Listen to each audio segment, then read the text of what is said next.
Hello dear students, I hope you all are fine. So today we proceed with the next topic of chapter number 10, that is graphic methods of locating mode.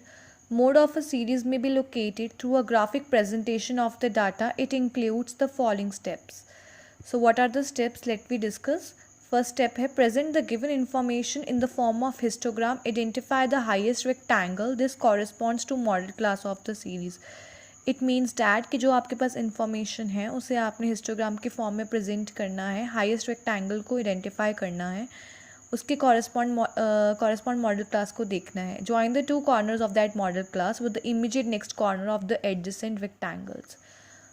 Okay, then the joining lines, the point where the joining lines cut each other to the model value, that value is determined by drawing a perpendicular from that point onto the x-axis. तो कहते हैं जहाँ पे वो दोनों points meet कर रहे होंगे, जहाँ पे वो पॉइंट्स मीट कर रहे हैं, लाइन्स मीट कर रही हैं, and that value is determined. उससे वह जो वैल्यू है मॉडल क्लास की वो कैसे डिटरमाइंड होगी? मोड की value. You have to draw a perpendicular from that point to the x axis.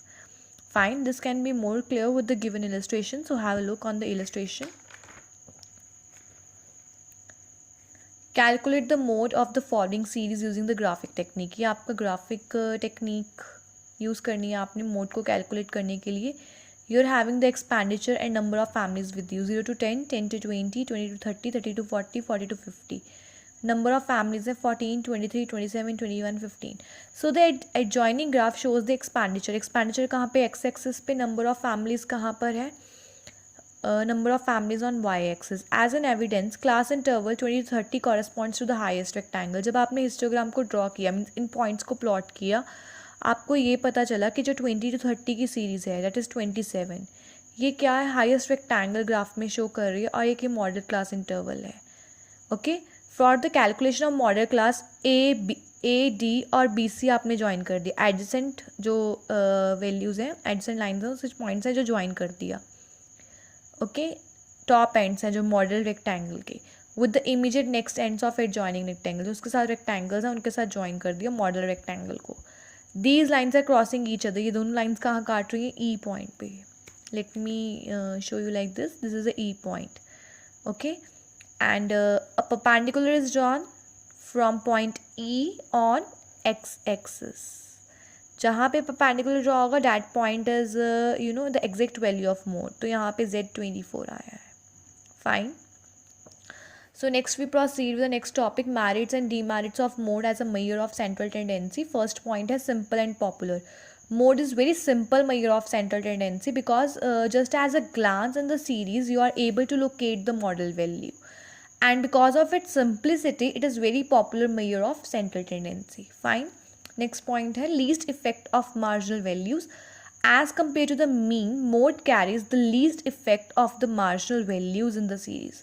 जो mode है वो बहुत least effect show करता है marginal values का. Mode is determined only by the value with the highest frequency. क्योंकि हम mode हमें जब भी निकालते हैं, कैलकुलेट करते हैं, हम हाईएस्ट फ्रीक्वेंसी को देखते हैं, वो हमारी मॉडल क्लास बनती है. So it is determined by choosing that the highest frequency. Okay, selecting that highest frequency. Next है graphing location. Mode can be located graphically with the help of histogram.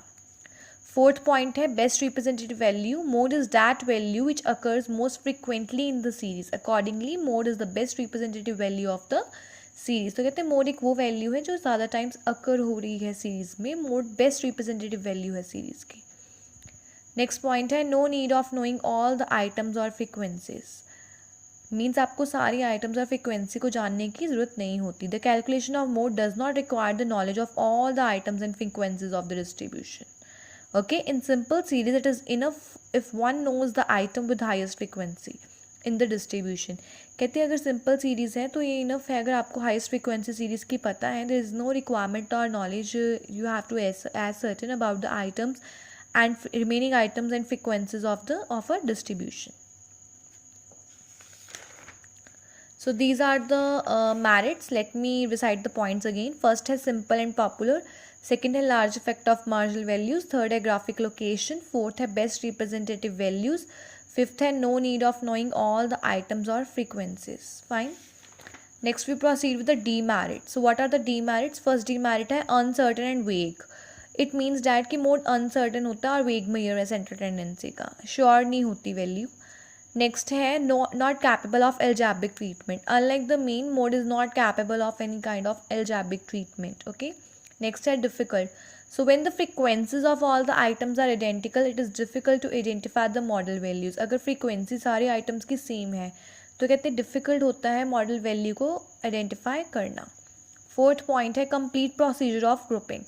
The calculation of mode involves the cumbersome procedure of grouping the data. बहुत complicated procedure होता है, complex procedure होता है grouping का। If the extent of the grouping changes, there will be a change in the model class. अगर कहते हैं extent grouping का change हो रहा है, मतलब to that extent the grouping changes, so that there will be a change in the model class. So it is a complex procedure in short. Next है ignores the extreme marginal frequency. It ignores the extreme marginal frequencies. To that extent, model value is not a representative value of all the items in a series. तो कहते हैं ये कुछ marginal frequencies को क्या करते हैं, ignore करते हैं, और कहते हैं कुछ एक्सटेंट तक जो मॉडल क्लास है वो रिप्रेजेंटेटिव वैल्यू नहीं होती सारी आइटम्स की एक पर्टिकुलर सीरीज में। So let me recite the points again. First है अनसर्टेन एंड वेग, सेकंड है not capable of algebraic treatment, third है डिफिकल्ट, फोर्थ है complete procedure of grouping, fifth है ignores the extreme marginal frequencies. Next we proceed with the uses of mode as a measure of central tendency. So where mode is used, let we discuss. First point है in the trading sector this major is frequently use. तो कहते हैं trading sector में ये use होता है, frequently use होता है। नेक्स्ट है average expenditure, average income of the customer और popularity of goods in the market invariably refer to modal class. कहते हैं अगर हमने कभी भी एवरेज एक्सपेंडिचर निकालना है, एवरेज इनकम निकालनी है कस्टमर की, या पॉपुलैरिटी देखनी है गुड्स की पर्टिकुलर मार्केट में, so we invariably we refer to a modal value. Third point है मेट्रोलॉजिकल डिपार्टमेंट होता है, अगर उन्हें एवरेज रेनफॉल टेम्परेचर देखने प्लेस का, then they invariably refer to the modal class. So basically these are the three uses of mode. Next we proceed with the next topic, topic 4, relative position of arithmetic mean, median and mode. Before knowing the relative position of arithmetic mean, median and mode, it is necessary to know whether the distribution is symmetrical and asymmetrical. कहते हैं relative position को जानने से पहले आपको ये पता होना चाहिए डिस्ट्रीब्यूशन सिमेट्रिकल और असिमेट्रिकल कौन सी होती है। सिमेट्रिकल डिस्ट्रीब्यूशन होती है when mean, median and mode will be identical and frequency curve will be bell shaped. Okay, अगर मीन, मीडियन, मोड दोनों तीनों ही क्या होंगे, आइडेंटिकल होंगे, तो फ्रीक्वेंसी कर्व कैसा होता है, बेल शेप्ड होता है। अगर असिमेट्रिकल डिस्ट्रीब्यूशन है और वैल्यूज़ क्या होंगी, डिफरेंट होंगी मीन, मीडियन, मोड की, then frequency curve will not be bell shaped. So have a look on the diagram on the next page. This is a bell shaped curve when mean, median and mode all are equal. So next we are having a positive skewness, skew to right. This is a curve. Okay, let me tell you, if the distribution is skewed more to the right, that is positive. अगर कहते हैं distribution positive है और इसका it is the skewness is shown towards that right, तो इसका मतलब होता है mean and median will be greater than mode. जब मीन और मीडियन की वैल्यू, दोनों की वैल्यू मोड से ज़्यादा होती है, मोड मिनिमम होता है, then it is skew towards the left. Next है if the distribution is skewed more to the left, negative, that is negative when median and mode is less than, when median and mean is less than mode. जब mean और median की value less होती है mode से, then वो left की side होता है, और जब मीन और मीडियन की वैल्यू ज़्यादा होती है, then it shows towards the right.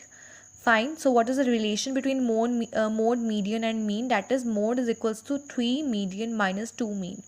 Fine, mode is equals to 3 median minus 2 mean. So this is the empirical relation between mode, median and mean. Next we proceed with the next topic, that is fifth topic, which is a best average. Following points must be kept in mind. First point है आपका objective. The selection of average must conform to the objective of the study.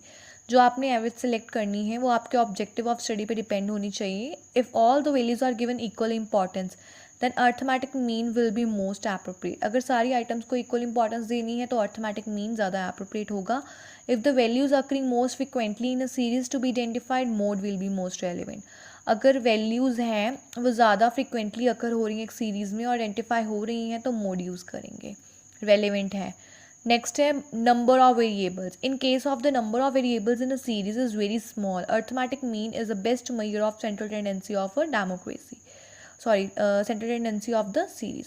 सो कहते हैं अगर number of variables एक particular series में small हैं तो arithmetic mean क्या है, बेस्ट मेजर है सेंट्रल टेंडेंसी का एक पर्टिकुलर सीरीज में। Third has distribution of items and frequencies. If the value of large number of items in a series is small, but that of one or two items is large, then arithmetic mean may not be useful. कहते हैं अगर सारी items large हैं series में और एक या दो item, if all the value of large number of items is small, अगर सारी items small हैं, एक या दो items large हैं, तब arithmetic mean useful होता है. If most of the values are located at the middle of the series and are related to qualitative facts, then median should be the best option. और अगर values हैं वो locate हो रही हैं middle of the series में या फिर it is related with the qualitative facts, तब आप median use कर सकते हो. If the number of value of the large number of series small है और one or two items large है, तब arithmetic mean. अगर middle में है values और related to qualitative facts है, then median. Fine. Next है importance to highest and lowest items. If no importance is to be attached to the highest and lowest items of a series, then the use of median and mode should be most suitable. It means that अगर कोई importance नहीं attach हुई है highest और lowest items को, then use of median and mode should be most suitable. Next point है type of series. If in a series large number of items are similar to each other, then the use of mode is not suitable. अगर series में large number of item similar हैं तब हम mode को use नहीं करते. It is not suitable. So what are the points, following points which we should keep in mind. First है objective, second है नंबर ऑफ वेरिएबल्स, थर्ड है distribution of items and frequency, fourth है importance to the highest and lowest items, fifth है type of series. Next we proceed with the next topic, that is comparative features. So following comparative features must be kept in view while making the use of different measures of central tendency. So what are the comparative features? First one is median and mean can also always be estimated with certainty but not the mode. Means जो mean और median है उसे हमेशा जब estimate करते हैं certainty के साथ एस्टिमेट कर सकते हैं, लेकिन मोड को नहीं कर सकते. Median and mode are located in the middle of the frequency distribution, the mean may not be. Median and mode की वैल्यू लोकेट होती है middle of the frequency distribution और कॉन्टीन्यूस सीरीज और एनी अदर सीरीज, और the median may not be there. It is difficult to calculate the mode as a compare to the mean and median. ये difficult है mode को calculate करना as compare to mean and median. Median and mode are not based on all the items of the distribution. Median and mode सारी items पे depend नहीं करता, base नहीं होता. जो mean है वो सारी items के और of the distribution के ऊपर बेस होता है. Mean is based on all the items of the distribution. Next है arithmetic examination of mean is possible but it is not possible in case of median and mode.